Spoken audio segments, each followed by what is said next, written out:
Well, I really did think that I had it all figured out.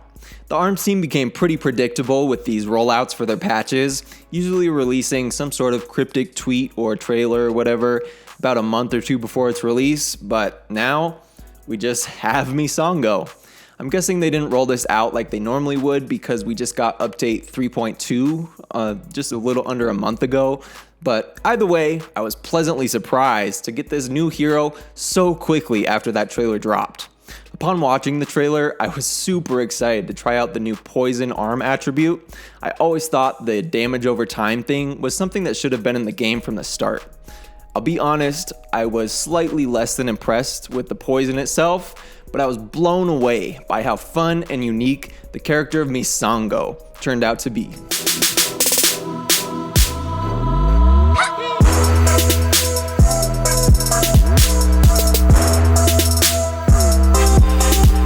Misango comes from the fictional land of Misanga, which is probably inspired by tribal, Central or South America, given Misango's appearance as well as his Amazon jungle-themed home stage. Misanga is also the name of the deity that his people worship, and a familiar of this deity follows him around everywhere. I tell you this not just because the story is cool, but also because this deity is an integral part of Misango's gameplay. Before I get into Misango's specific mechanics though, I'll cover the new arms to come out with the character, which actually play into his skill set quite well. Now, in case you didn't know, all of the arms released with Misango feature the new poison attribute, which makes your charged arms put a damage over time effect on your opponent. The initial damage over time effect will tick 12 times at 1 damage, for a total of 12 additional damage, but the damage per tick can be increased by another charged punch, up to a possible 3 damage per tick. Hitting with another charged punch will also reset the duration of your damage over time effect, so it's possible and really ideal to keep this up at all time. I normally play all characters with a movement debilitating arm on the left and then a high damage arm on the right, but when using these poison attribute arms, I find it almost necessary to use 2 of the same. This is because when you look at something like the Dragon or the Toaster, which will do 30 additional damage automatically when you land a charged punch, it really doesn't compare to the 12 additional damage you would get out of a single charged poison punch. For the damage over time to really make a difference, you need to have it up at all times, and also at the highest ticking point. Because of this, you really need every charged punch you land to be refreshing this dot, especially in ranked battles when you don't get hits in super often.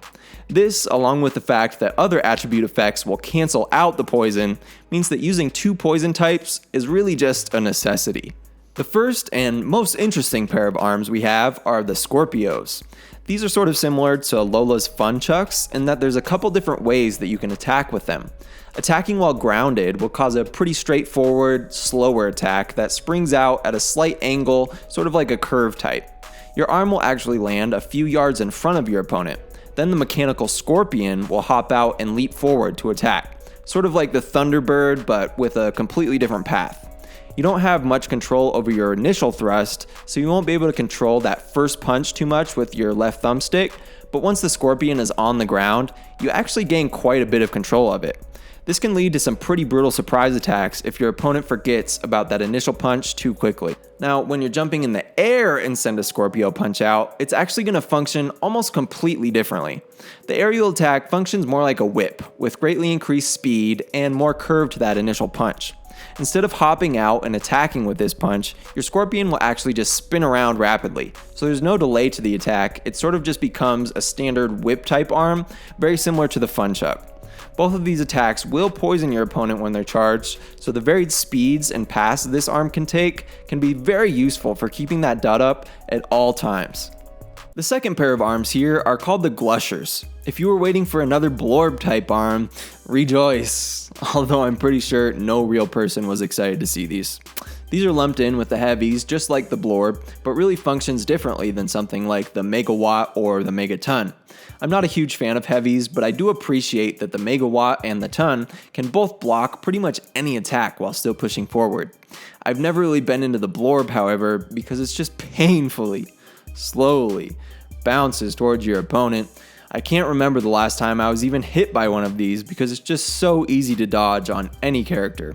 That being said, I'd consider the Glusher a little more viable, especially when you're using it alongside another poison type. Like I said, it's super slow and it just bounces towards the opponent, but it compensates for that with a high damage output. I like to stick to a close to medium range with these arms because attacking from far away makes it really easy for your opponent to dodge, as well as just leaves you super vulnerable. Overall, I'd say that if you're practiced with the heavier and slower arms, this is a good choice, but if you already avoid the blorb and things like that, I would just stick to the faster arms. The last set is another very unique set called Scorpios. Like the Scorpios, these are in a category of their own. The whole idea around these is that they're stripped down to the skin and bones, which makes them super fast and aerodynamic. These really are some of the fastest arms in the game, and because they go so fast, you're not going to be able to control them as much as something like the Chilla, which has a similar surface area, but you're able to curve it a lot more before it reaches your opponent. Because of the small surface area and lack of control, I like to send these type of punches out mid to close range to get a quick bite in before your opponent thinks to block. I generally keep this one on my right hand at all times with something with more control on my left hand like the Scorpio.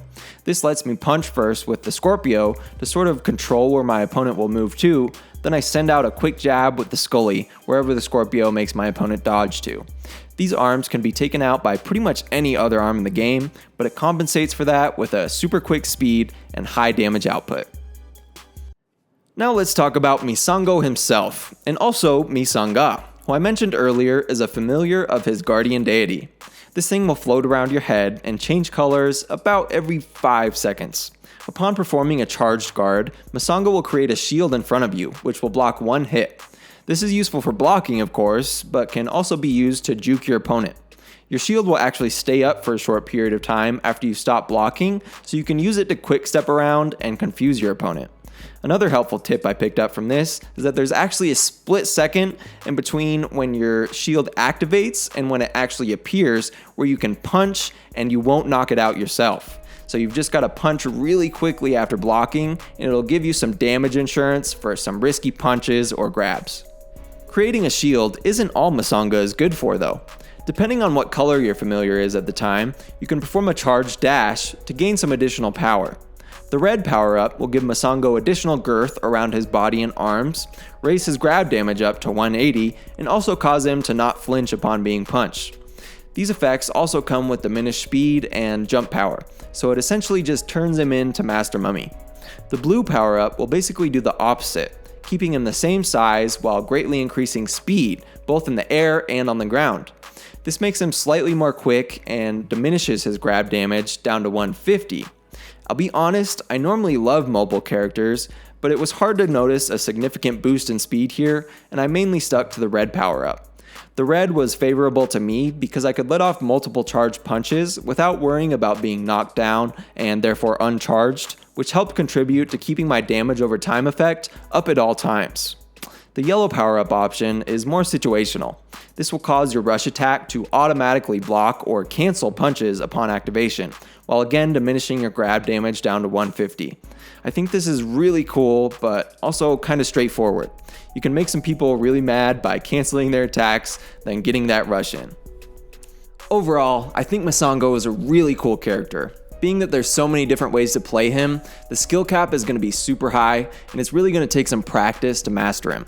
I love that they decided on another max brass type of character who's definitely heavy but has a little more mobility and is just a cool spin on the traditional Master Mummy or Mechanica type of heavy. I also really like that they're kind of taking the Overwatch approach for these characters and trying to create a diverse roster of races and cultures here so that no one feels left out.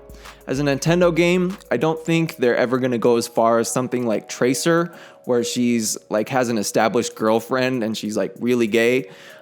Same-sex marriage is only just beginning to be legalized in Japan, and I think it's still sort of looked down upon by older people and government officials probably. But it has started in the last few years, so in a few years for ARMS, you never know. Either way, I think Misango is a great step on their road to diversity and a fun fighter to play overall. He's probably the last that we'll get this year, so I hope you like him too.